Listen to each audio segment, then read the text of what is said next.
8 News Now. This is sports. Well, hi, everybody. The fight is March 5th, but the battle begins... I guess the battle begins whenever Conor McGregor says it begins, okay? UFC 197 is Raphel dos Anjos, the champ, against Conor McGregor, the challenger, because he's moving up to the lightweight division here, so he's not fighting for his belt. McGregor showed up fashionably late for today's news conference, about 20 minutes late. Not to worry. He was fired up and ready to go with a nonstop barrage at Dos Anjos, who is from Brazil but now lives in California. McGregor, of course, he's the brash Irishman who now has become multicultural. I'm speaking Spanish. I'm dressed like El Chapo in his prime. I'm running this company. I'm running this company like half a wise guy. I'm up here verbally destroying this man. I am a multicultural individual. I am in here doing whatever I want. So there you have it. Viva Dublin, I guess. McGregor then took a bunch of selfies with the fans who showed up and then gave us an exclusive one-on-one interview. We talked Vegas. How much energy do you get off the Irish fans when they're here in Las Vegas for your fights? I mean, I'm taking my people global. It's a very energizing experience. I enjoy it. They blocked off the strip last time. Did you see that? They blocked off the strip and we take over. That's what we do. We arrive, we take over, we take everything for what it's worth, and then we bounce.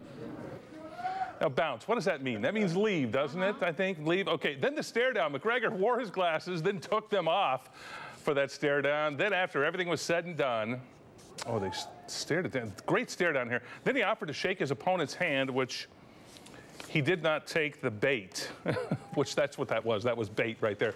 Okay, the Rebels made it 3 in a row last night under new interim coach Todd Simon. Their first win on the road. Chris Matthews has the highlights from Salt Lake City.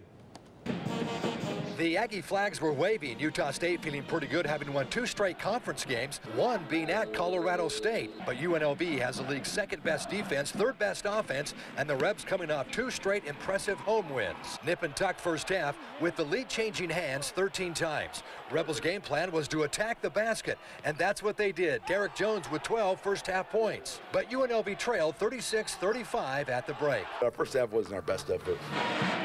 Our cuts weren't hard. More importantly is I like the way we responded to it, because the guys started to figure out themselves.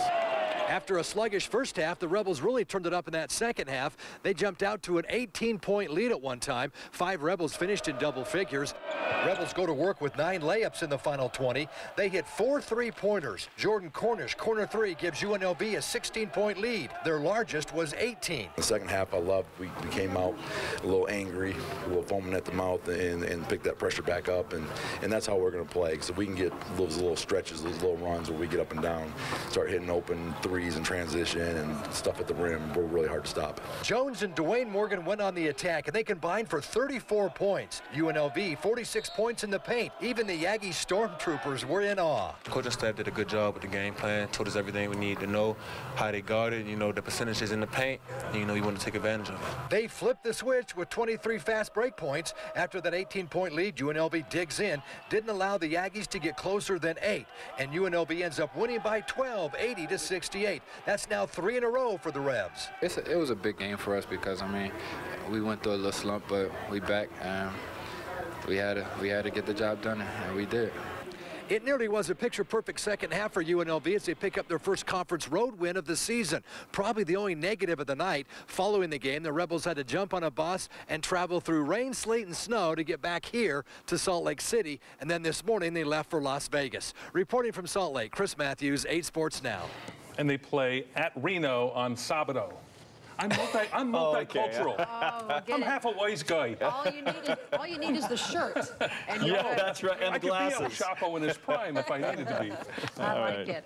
All right, finally tonight, in just a few hours from now, Jennifer Lopez will take to the stage to kick off her Las Vegas residency. Lopez will headline a show at Planet Hollywood, which is the same theater that Britney Spears performs in. J-Lo will perform all of her hits dating back to the 90s, and after tonight's star-studded premiere, she's going to host her official celebration party over at Mr. Chow inside of Caesar's Palace. That's also the grand opening for that popular restaurant as well. Plus, she's still on American Idol, and she's got a television show and one busy lady making Las Vegas home. Yeah, I like it. Okay. Mr. Chow. Yeah. What do we got tonight? Temperature dropping to the low 40s tonight. A little chilly, but we're going to stay dry. Tomorrow we'll be back in the 60s again. Like it. All right. Thanks for being with us today at 6. Have a great night.